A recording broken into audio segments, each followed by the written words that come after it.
Hey, welcome back. So in this video, I want to cover what to look for when you're cutting a Honda key or any key with a Keyline 303, and then show a worn cutting bit, which is pretty old.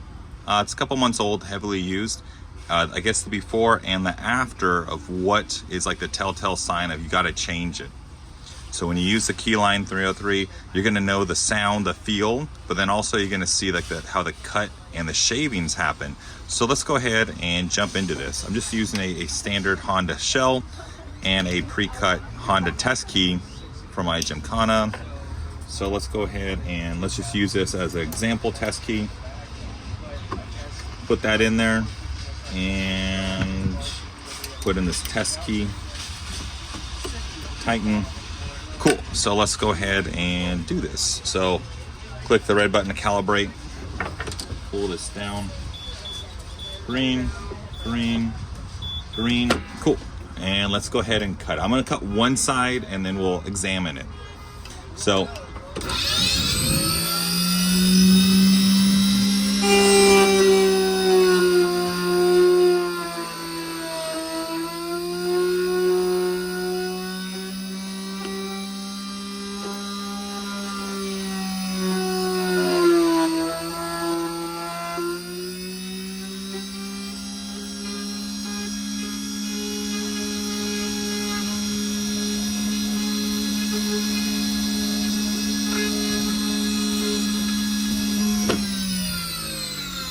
okay, so as you notice, or you maybe heard, I don't have machines to test it, but there's gonna be a lot of noise, obviously noise is like a high powered drill, but you're gonna see a lot of this material on there. So let's go ahead and examine.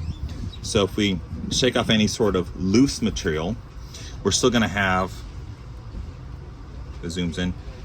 So see how there's that debris on there? It's rough metal. And you can rub it on your finger and it's bad. So if you put this in the vehicle, it would bind on those tumblers. So if we look at a key from the Gymkhana, see how it's crisp, perfect corners, and from the 303, how it has the gunk on there. So ideally you get your flat file and you brush it off to break it off, cool. So that's much better if you can see that. So that's a good side. So you can still cut it. You just have to use a file and it's not going to be as crisp. This also lead into problems for the GM high security keys. So let's go ahead and brush that off and let's hit it with the buffing wheel.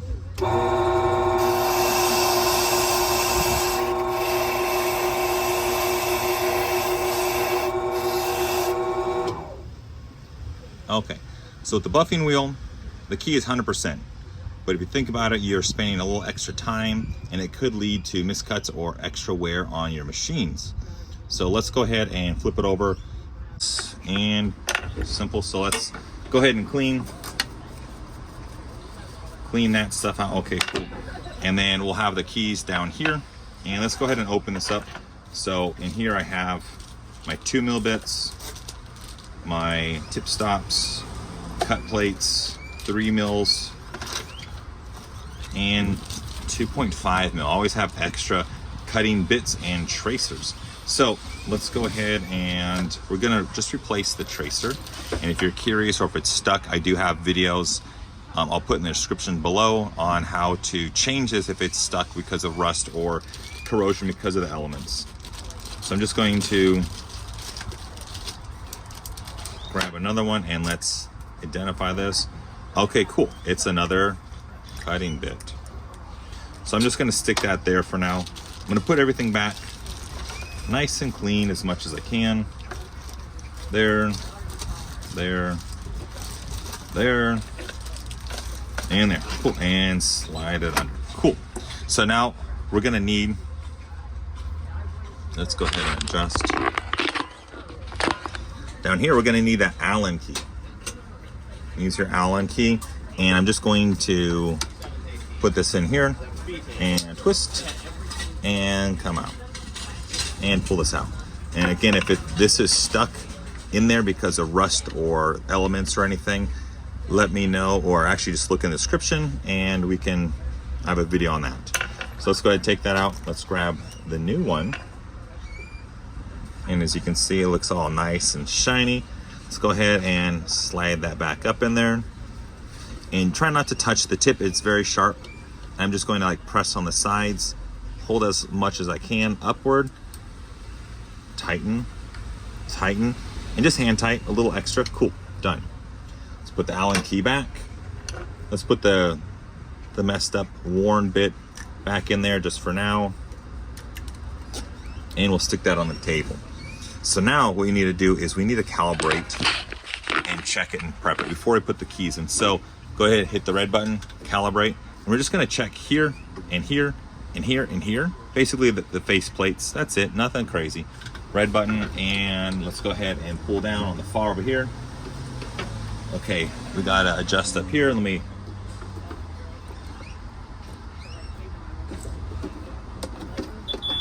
okay, cool. And once again, cool, cool, and way over here, cool, cool, great. Let's go ahead and put the new key in there, or the test key, and let's put in. So we already cut this Honda side. Let's go ahead and cut this side and see the difference of a new bit. Tighten, take the spacer, and check calibration. Good, good, good. And let's go ahead and get a little closer. And let's start. Now let me zoom in for you. Okay, let's go ahead and start. And we're going to...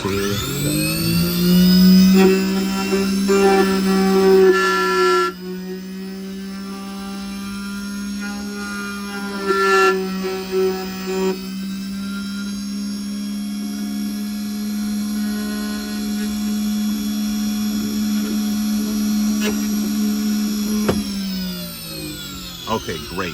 So now if you listen to that noise before cutting, and then now you're gonna have a higher pitch noise because it's gonna be much sharper cutting through this metal like a hot knife through butter. Let's go ahead and take this out. And now when you look at this, so the side with the scuff marks, let me zoom in, and so the side with the scuff marks, that was from the first batch. Now to flip it over, that is done. So now if we look closely and feel it, it is smooth. There's no like scrap metal stuck on the edge. It is just like a Gymkhana or a perfect cut. So if we need to, we can buff it. You really don't need to. You can stick this straight in the door in the ignition and you're fine. So that's the advantage of using a brand new bit. So let's go ahead and buff this just to make sure.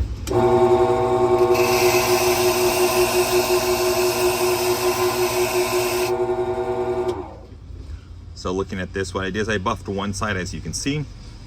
And if we do the fuel test, smooth on the top, and straight from the new bit, it's still smooth, same. You still want to get in the habit of hitting with the buffing wheel so you don't have any issues, but that is how you kind of see if you need to change this bit, if it has that debris, that gunk on there. But now we have it perfect, and hopefully that helps make sense. And again, if you have questions on the 303, I'll have links down below in the description. Other than that, have a great day, and I will see you next time. Thanks, bye.